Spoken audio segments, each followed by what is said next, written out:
It's fake. And he said he was right with you everywhere. He's here right now. So this reminds me of when I was a little kid. Me and my friends would play outside, just make believe that I was really important. I was a hero, but there were monsters that only I could see and only I could fight. But we never really acknowledged that it was a game until one day when I finally got tired of lying. I actually felt a little guilty as a little kid because you're not supposed to lie. And I finally was like, come on, we all know that this is fake. And they were not willing to join me. They wanted to keep the lie going. That's the level of maturity that we're dealing with here. Hello all, I'm the Mad Pastor, and welcome to another episode of The Mad Pastor Reacts, where I pit my wits, experience, and education up against some of the internet's most notorious and infamous preachers. This week we have, again, Kenneth Copeland. I found too much success. The other video, which you should check out, by the way, with Kenneth Copeland in it, just took the internet by storm. So now I'm cursed to repeat my success. We're watching Kenneth Copeland's sermon, How Angels Will Work to Help You, and let's see how he goes. one of my heroes pastored a church in Harlem, Jesse Winley. The man had 16 children. He was pastoring, and they were starving. They were literally starving to death because the church wouldn't feed them. Well, they went on to New York, and God blessed him, and he began to prosper. Are we less than 30 seconds into the sermon, and we're already talking about faith equals money? That happened real quick. If you're gonna steal from people, just go ahead and do it real quick. No sense in waiting around about it. And while he's preaching, he's got his singers are up on the platform with him. Well, here comes a gang of guys, literally a gang members, and they're coming across the street at him with knives and chains. Everybody on the platform ran. Jesse Winley took his Bible like that. He jumped off of that platform and he took off after them. He said, I was across the street and had these guys backed up against a wall, and they're on their knees saying, we didn't know it's real, Brother Winley. We didn't know it's real. We didn't know it's real. I do not believe that this story is real. That's not true, and if you've ever been to New York or anywhere where there's gang violence, that is not how gangsters work. That is not how they operate. They are not that scared. Well, you can pretty well figure what they saw. They saw his angels. That is not what happened. We're already in the territory of magic. First of all, I do not recommend using the Bible as a tool for self-defense. That is not an effective tool to go after gang members who have knives and chains, apparently. Do not try this at home. This only works in the made-up, make-believe, magical world of Kenneth Copeland's brain. They saw his angels, and they had golden 45. This is insanity. What? Yeah. I know a man, there were some guys that were out to kill him, and they sent a message to him that there was somebody needed help or something. I don't remember exactly what it was. Well, he just got in his car and went out there.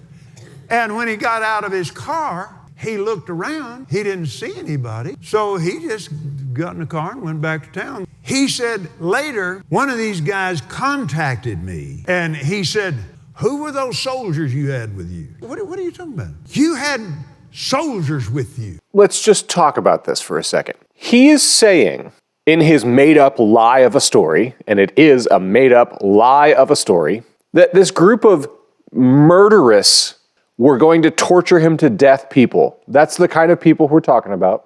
They saw him with an army of angels, and so they left him alone, and then that guy decided to call him later and be like, hey, remember that time we were trying to kill you and torture you to death? Who were those guys with you? That's what we're expected to believe? What the hell, man? Like, what is happening? These people are eating it up as though these are real things that have occurred. None of this is real. It's all made up. It's all made up. I promise it is. He said, well, that's my protective detail.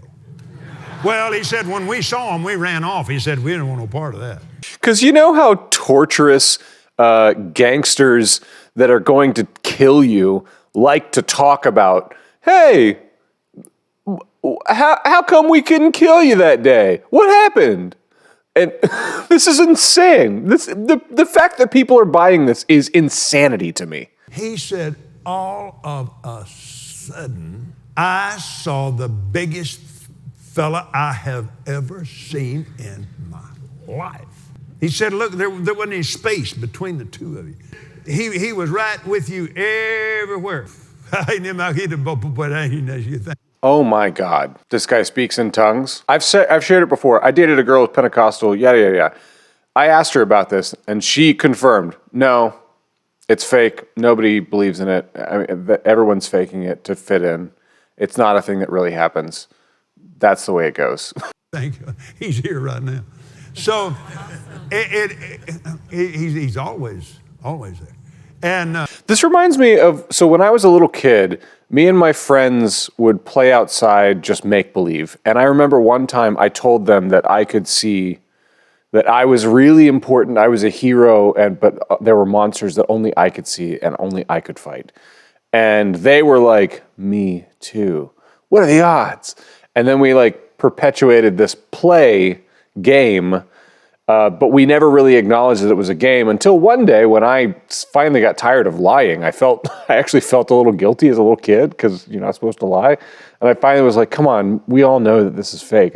And they were not willing to join me they wanted to keep the lie going. That's the level of maturity that we're dealing with here. That's the type of congregation, the type of preacher, the type of adults that we are dealing with here. They are at the kindergarten imaginary play level of reality. He said,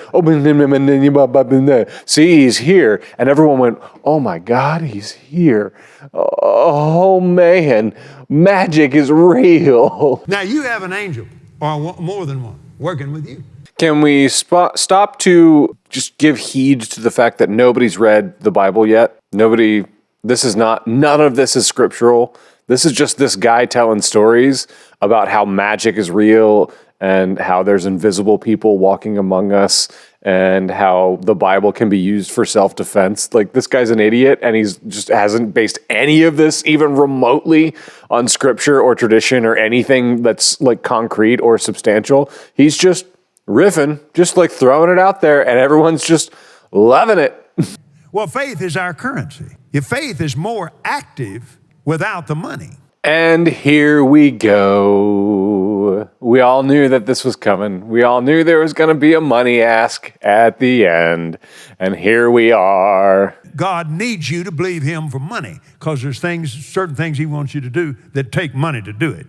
Like flying around in private jets for your ministry. And we pay for something what God says pay for it. We may pay twice what somebody asked for it. Why would you ever want to do that? That ain't my business. I don't run this. I just work here.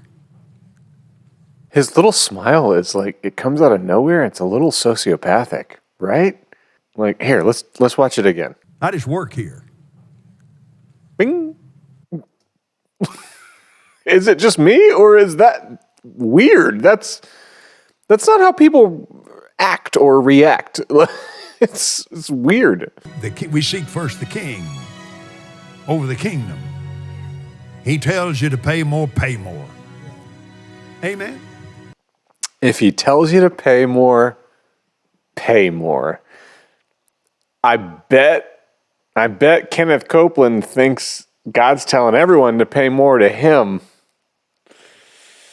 Yeah, that's some weird, magical thinking that a lot of people seem to believe, and it's always followed up with a big ask for more money at the end. It's such a trope and so obvious that I don't understand how it ever works, but it works a lot. Just lie more, lie for money, tell people magical stories, wear a nice suit, fly around in a plane, and they'll believe you. They will. They do. Evidence. Here, look what they're doing. They believe him. And they give him money. It's crazy. So anyway, I've been the Mad Pastor. This has been the Mad Pastor Reacts to Kenneth Copeland, How Angels Will Work to Help You. May the Lord bless you and keep you. May the Lord make his face to shine upon you and be gracious unto you. May the Lord lift up his countenance upon you and give you peace. Amen.